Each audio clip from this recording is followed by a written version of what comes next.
Well, your story's pretty cool because you started playing football not too long ago.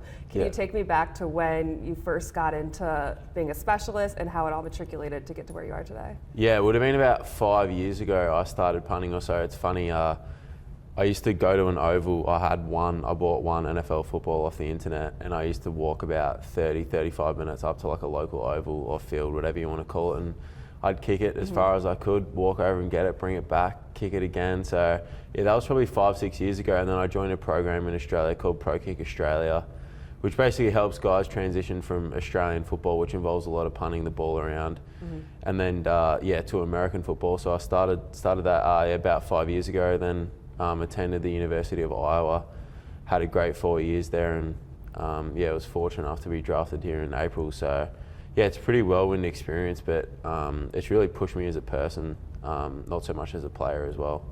When you talk about playing Australian football, what are the differences, I guess? And is it the ball different? Like how is it? The ball so you have to in learn something Australian totally football different. is a lot easier to kick for sure. Really? Why?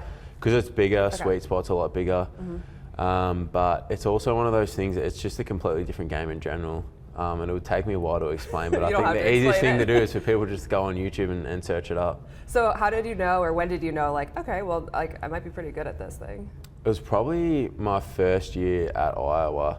I was fortunate enough to win the Big Ten Player of the Year, Punter of the Year, and I kind of thought, well, I must be doing something okay. And my special teams coordinator, LeVar Woods, Coach Woods, kind of pulled me into his office after the season. He's kind of just like, look, man, you certainly got what it takes, just whether you want to pursue this or take it serious enough to kind of make a career out of it. And that was pretty hard hitting at the time, but I think it's those difficult conversations that you need to have to really progress as a person. So yeah, that was kind of one of those things that if I really want to make a career out of this, I've probably got to take it a little bit more seriously, because my first year I kind of just went out there, tried to have fun, kick it as far as I could, didn't really think about it too much, was pretty relaxed. Whereas from then on I was kind of like, well, I really want to hone in on the finer details and really just perfect my craft. How does Iowa find a kid from Australia? Yeah, I mean, we got, there's an academy out in Australia called Pro Kick Australia, and there was an Australian at the University of Iowa before me, and Coach Woods kind of recruited him, and then he recruited me. So there's a lot of stuff that goes on behind the scenes that makes that sort of stuff happen. But yeah, I was the second Australian there, and they just took another kid this year. So hopefully it continues. What was the reaction from specialists around college football, or maybe even around the league, when you were drafted in the 4th round? Did you hear from a lot of them? Not necessarily. I trained with a few guys out in San Diego leading up to the draft.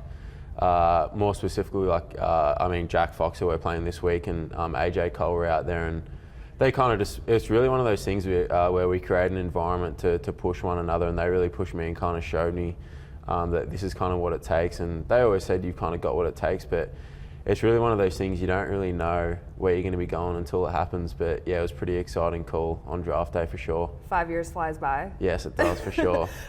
When people were talking about you when you were first drafted, they said like you had like trick shots. Yeah. Is that something that's like a legit thing in punting? Oh, I don't know about that. I think it's one of those things that I really just go out there and try and be myself and hit good balls. I've certainly got a lot of tricks in the bag, but you really only get to use a few in the NFL. It's a completely different game than it is in college, even from a specialist point of view as well. But yeah, there's a few tricks in the bag, and certainly tapped into a few of them, but we kind of have to wait and see as the years progress and the games progress.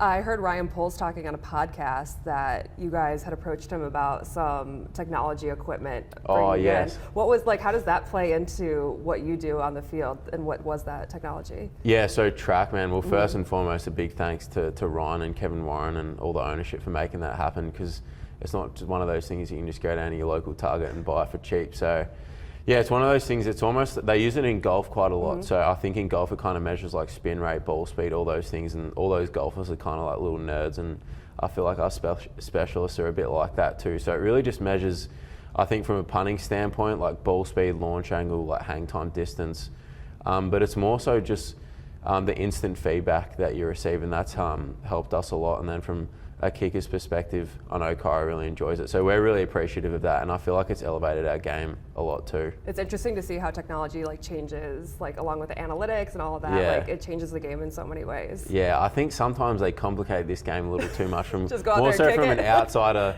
looking in. Yeah. I feel like the game is so complicated, so I really just try and simplify it. But yeah, the instant feedback on the track, man, is really helpful. What have you learned about punting at Soldier Field? And you see that wind swirling and those flags It's flying. the most difficult place I've ever punted at, for sure. And I think you can kind of see that when other specialists come here and play. They struggle a little bit as well. So that's one thing I'm still learning, and I've hit some great balls there, I've hit some terrible balls there, but it's all a learning experience. And for me, it's really just trying to narrow the gap between those good and bad balls. But it's certainly no easy place to play, for sure. You have some rookie records that you're chasing right now. As you kind of evaluate the season you've had as a rookie, how do you look at like the body of work that you've done and evaluate that?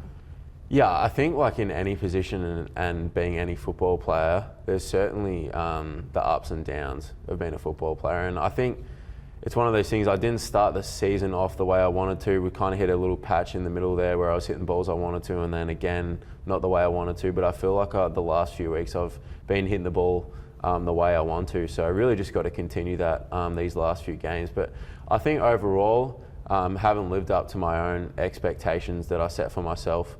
But at the end of the day, it's still such a learning experience, and there's 3 games to go. But I think I've also just really, really enjoyed it. It's a fun lifestyle. All the guys on the team are fun to be around. I've really just enjoyed hanging out with the specialists and the special teams coaches in HT and Polk too.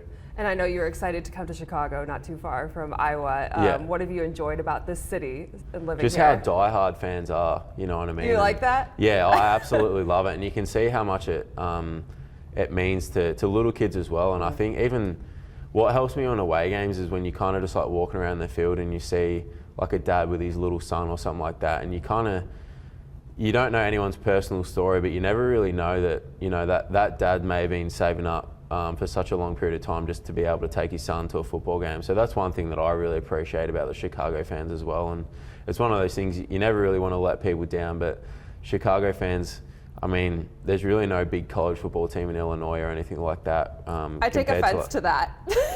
I went to Illinois.